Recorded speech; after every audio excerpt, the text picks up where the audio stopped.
Buen día, queridos niños. Vamos a ver la clase el día de hoy referente a las oraciones y su intención comunicativa. Nosotros podemos expresar diferentes cosas.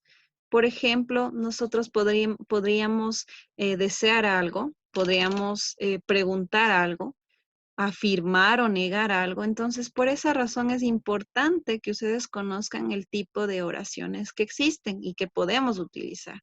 Por ejemplo, hay estas oraciones que son las enunciativas, ¿sí? Que sirven para afirmar o negar algo, ¿sí? Un hecho. Por ejemplo, mira, aquí están estas imágenes. Un niño está afirmando, el otro está negando, está molesto, ¿no es cierto? Por ejemplo, sería, Carla es mi hermana.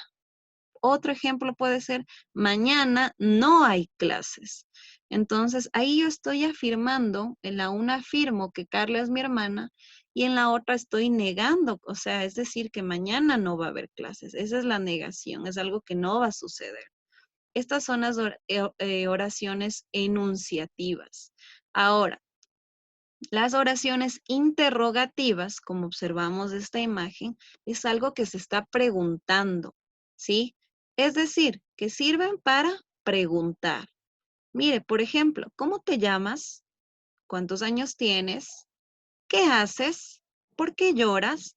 Todas esas son oraciones interrogativas. Además de eso, es importante que usted observe que se utilizan estos signos. Estos ya lo habíamos utilizado antes. Son signos de interrogación.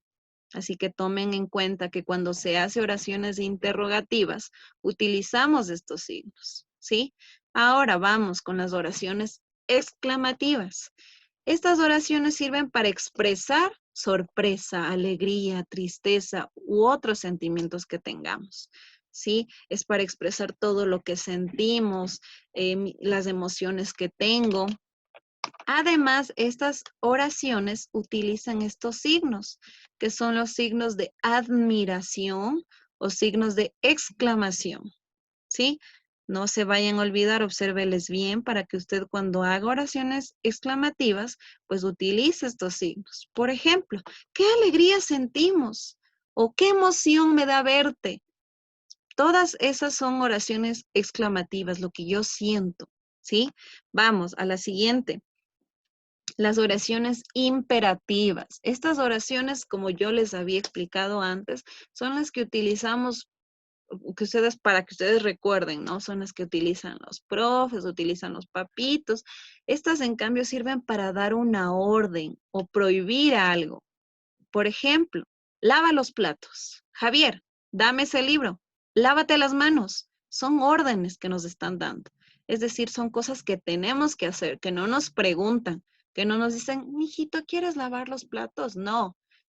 Oración imperativa es dar una orden. Lava los platos. Es algo que ya le está ordenando que haga, ¿sí?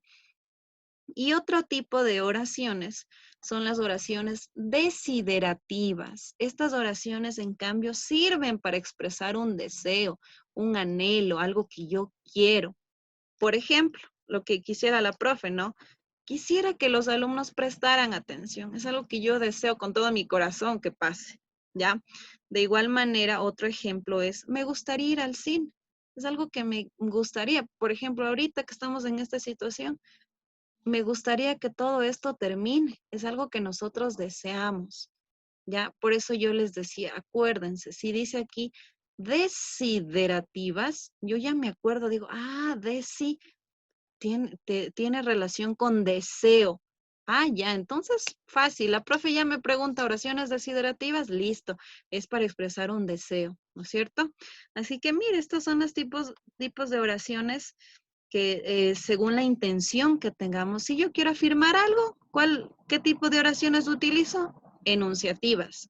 Si yo quiero negar algo, oraciones enunciativas. Si yo quiero preguntar, ¿qué son? Oraciones interrogativas. Si yo quiero exclamar o decir cómo me siento, qué emoción tengo, oraciones exclamativas. Si yo quiero, en cambio, dar una orden, ¿qué tipo de oraciones estoy utilizando? Oraciones imperativas.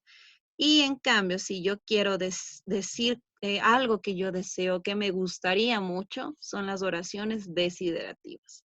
No vayan a olvidarse, por favor, este tipo de oraciones que tenemos. Vayan guardando en su cabecita para que usted se pueda acordar. Oraciones enunciativas, oraciones interrogativas, oraciones exclamativas, oraciones imperativas y por último, oraciones desiderativas. Espero que esta clase haya quedado claro. Lo traté de hacer lo más resumido posible. Ya lo habíamos visto antes, pero con el fin de que usted pueda comprender mejor, pues aquí está nuevamente la explicación. Que tengan un estupendo día. No se olviden, por favor, de prestar mucha atención a las otras clases. Un fuerte abrazo a todos.